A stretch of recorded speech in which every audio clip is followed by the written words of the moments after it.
ಯಾವ ರೀತಿ ರುಚಿಕರವಾದ ಒಂದು ಫಿಶ್ ಫ್ರೈ, ಮೀನಿನ ಫ್ರೈ ಮಸಾಲೆ ಮಾಡಬಹುದು ಅಂತ ನೋಡುವ. ಮೊದಲನೇದಾಗಿ ನಮಗೆ ಬೇಕಾದ ಯಾವುದೆಲ್ಲ ಸಾಮಾನುಗಳು ಬೇಕಂತ ನೋಡುವ. ಮೀನು ತುಂಡುಗಳು ಅಂದ್ರೆ ಸುಮಾರು ಒಂದು ಅರ್ಧ ಕೆಜಿ 500 ಗ್ರಾಂನಷ್ಟು.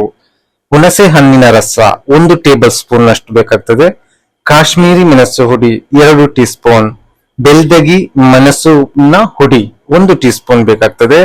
ಅರಿಶಿನ ಅರ್ಧ ಟೀ ಸ್ಪೂನ್. ಮೆಣಸಿನ ಹುಡಿ ಅರ್ಧ ಟೀ ಸ್ಪೂನ್.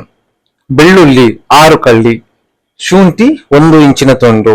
ಜೀರಿಗೆ 1 ಟೀ ಸ್ಪೂನ್. ಉಪ್ಪು ರುಚಿಗೆ ತಕ್ಕಷ್ಟು. ರವ ಅಥವಾ ಅಕ್ಕಿ ಹಿಟ್ಟು ಲೇಪನಕ್ಕೆ.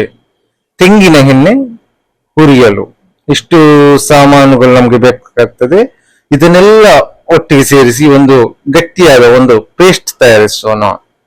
ನಂತರ ಈ ಪೇಸ್ಟ್ ಅನ್ನು ಮೀನು ತುಂಡುಗಳ ಮೇಲೆ ಚೆನ್ನಾಗಿ ಹಚ್ಚಿ ಕನಿಷ್ಠ ಅಂದ್ರೆ ಒಂದು 30 ನಿಮಿಷದಷ್ಟು ಮ್ಯಾರಿನೇಷನ್ ಮಾಡಬೇಕು. ಸಮಯ ಇದ್ದರೆ 1 ಗಂಟೆಯಷ್ಟು ಮಾಡಿದ್ರು ಕೂಡ ಬಲು ಉತ್ತಮ. ಇನ್ನು ಈಗ ರವ ಅಥವಾ ಅಕ್ಕಿ ಹಿಟ್ಟಿನಲ್ಲಿ ಮೀನನ್ನು ಹರಸಿ ತೆಂಗಿನ ಎಣ್ಣೆ ಬಿಸಿ ಮಾಡಿ ಮಧ್ಯಮ ಉರಿಯಲ್ಲಿ ಫಿಶ್ ಫ್ರೈ ಮಾಡೋಣ. ಈಗ ನಮ್ಮದು ಫಿಶ್ ಫ್ರೈ ರೆಡಿ ಆದ ಮೇಲೆ ಒಂದು ಬಟ್ಟಲಿಗೆ ತೆಗೆದು ಉಳ್ಳಿಗಡ್ಡೆ, ನಿಂಬೆ ತುಂಡು ಜೊತೆಗೆ ತಯಾರು ಮಾಡಿ ಇದನ್ನು ನಾವು ನೀರು ದೋಸೆ, ಅಕ್ಕಿ ಅಥವಾ ದಾಲ್ ತೋಯ್ ಜೊತೆಗೆ ತುಂಬಾ ರುಚಿಕರವಾಗಿರುತ್ತದೆ.